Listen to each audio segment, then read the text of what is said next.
Hey guys, welcome back to Origami Twist. Today's video is how to make a triangular prism. You can either make this solid or turn it into a box, and I'll show you how to do both today.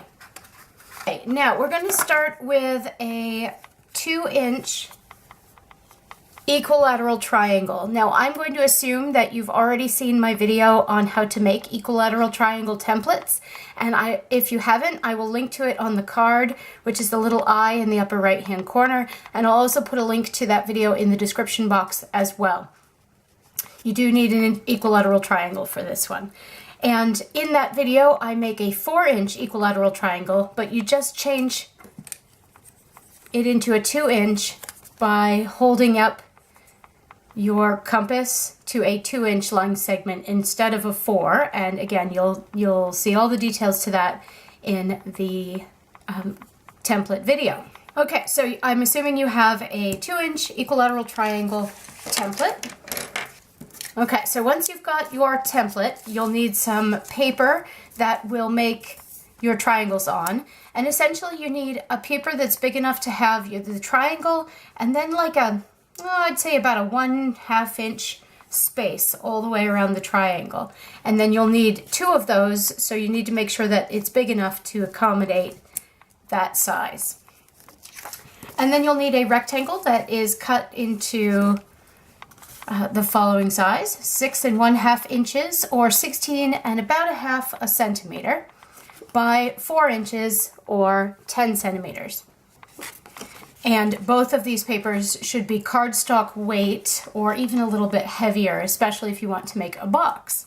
So first we'll make our end pieces of our box, which is essentially a triangle with 3 tabs on it. And I find that the easiest way to do that is to trace your triangle. Now I would use a pencil for this, but I'm using a black pen so that you can actually see my lines because it's video.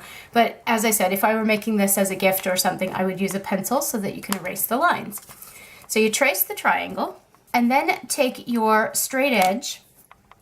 It doesn't have to be a ruler in this case because we're not really measuring, we're sort of guessing. I'm going to line that straight edge up so that this line that I'm drawing along is not only on the point at one point of the triangle, it's also parallel to the line on the other side. So even if you're not using a ruler, it does help to have a skinny straight edge so that you can see that line on the other side. And then just draw a short little line. So it basically looks like you've got a line balancing on the top of your triangle. And then we're going to do that on all 3 sides. So once again, lining where you're drawing up with the point of one of your triangles, and then line it up with parallel to the opposite side and draw a little line. And do that with the 3rd one as well. And there you go.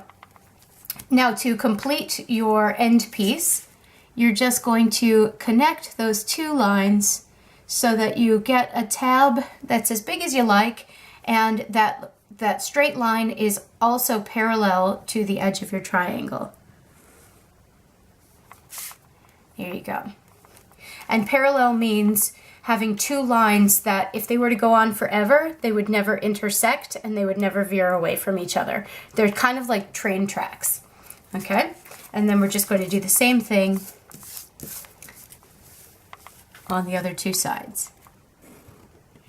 Now when you're determining how big you want the tabs to be, keep in mind that that's where you're going to be applying your adhesive to stick it to your box. So if you need it to be super sturdy, you want these tabs to be a little bit longer.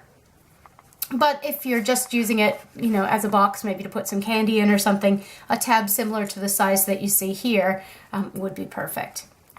And then you're just going to make 1 more of those. Now once you've made that original one, you could photocopy it onto cardstock if you have a photocopier available to you. You certainly don't need to do this whole measuring thing a whole bunch of times, as long as you're happy having a photocopied image perhaps on the inside of your box. That is totally possible. Alright, so I'm just going to finish this and I'll be right back. Okay, there we go. Finished the two end pieces. You can see one of the tabs is a little bit bigger than the other one, but I'll just trim that off when I cut it out. It's no big deal. Now I have been thinking about this recently, and I would love to have your feedback. I was actually thinking of creating some sort of a PDF document that you could purchase off of my Origami Twist channel so that you don't have to go through the process of creating all of these templates and things. They're just printable. If that's something that you would like to have available, it would probably be in a collection of some sort. So it would be, you know, every single box that I've personally designed over the past, you know, since I've started my channel, all together in one collection. And it would be a certain amount of money. You could print it out for your own personal use. If that's something that would be helpful for you, please let me know in the description box below. And in the meantime, if you need tea bag folding tiles, I have those for sale already. That's at origamitwist.com. And yeah, let me know what you think, if that's something that you would like. In the meantime, let's keep creating these boxes. So I've got the two end pieces, and now I'm going to work on the body of the box. And as I said earlier, it's 4 inches or 10 centimeters by 6.5 inches or 16 and a bit. Okay, for those of you that do not have a scoring board, we're going to use a ruler, a scoring tool or stylus, and a pencil. Now I'm using a black marker because it's video so that you can see it, but obviously pencil's erasable, so that's your ideal tool for that job. And the trick to scoring when you don't have a scoring board is that you need to be able to get a line that's perfectly parallel with the side of the paper. So we have to put some marks onto the paper as guidelines, and then we'll do the scoring. So starting with the 0 point at the end of the long piece, the 6.5 inch side of your paper, you're going to make a little pencil mark at 2 inches, another one at 4 inches, and another one at 6 inches. And then you're going to bring your ruler up to the other end of your paper, and once again, lining up the 0 mark of your ruler at the end of the paper, you're going to do exactly the same thing. 2 inches, 4 inches, and 6 inches. And then we're just going to connect each of those dots to the dot on the other side of the paper.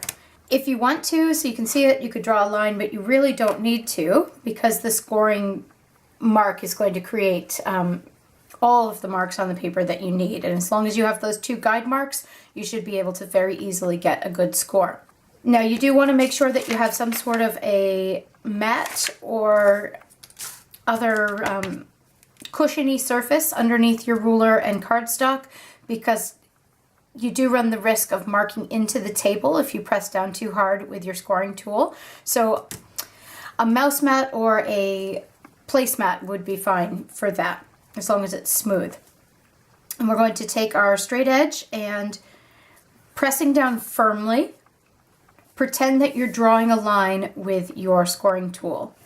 If you don't have a scoring tool, you could use a metal crochet hook, you could use a pen with the ink taken out of it, anything that has a rounded edge at the end that isn't sharp, because you don't want to go through the paper, you just want to create a crease in the paper so that it's easy to fold.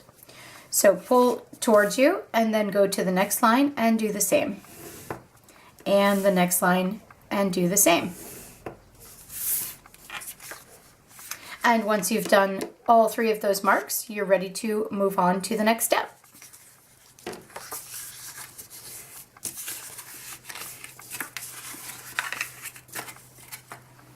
Now go ahead and cut out your triangle end pieces. You could take your straight edge and a scoring tool and then just run your scoring tool along them, and do that on all 6 drawn lines. Now, once all of your pieces are cut and scored, you may want to erase the pencil lines. I, again, used a pen here, so I'm not going to do that. I'm just going to make sure they're on the inside.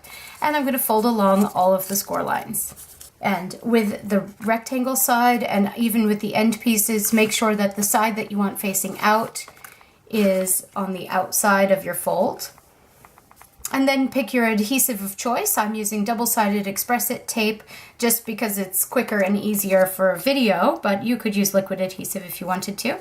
If you're using double-sided tape, make sure that the tape is right up against the edge of that fold, and that will create a nice glued down line when you go to apply it.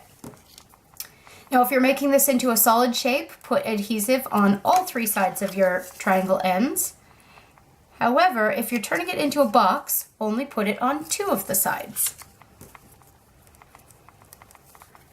Okay, now to assemble the box. You're going to take one of your triangles that has adhesive on it, and if you're doing a box and not a solid shape, you want to have the other edge of your triangle that has adhesive on it as the next one if you are going clockwise. So this one up here on the right has no adhesive on it. And that's so that when we line it up, these 2 pieces here will have adhesive and this one will be your top. And that's important because your tab is at that end. So go ahead and take your first 2-inch length and apply your end piece to it.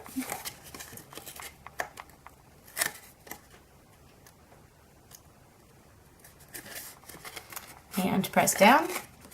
And if you're using glue, let it dry for a moment and then go on to the next side, making sure it's nice and lined up.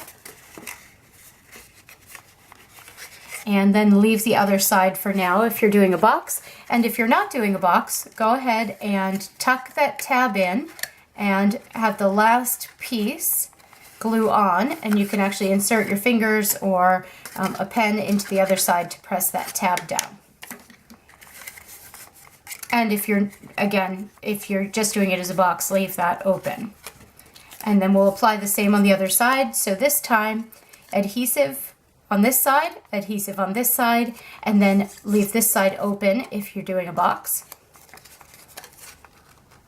And apply, and then put the 2 together and do the same on the other side. Nice and neat, and pressing down.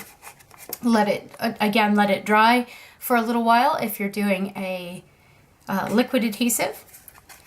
And then all you have left to do is tuck the lid in. Now you may find that it's a bit challenging to do so because this end tab is the same exact dimension as this end, which means that the width of the paper is preventing it from going in neatly. So we do need to trim a little bit off the sides.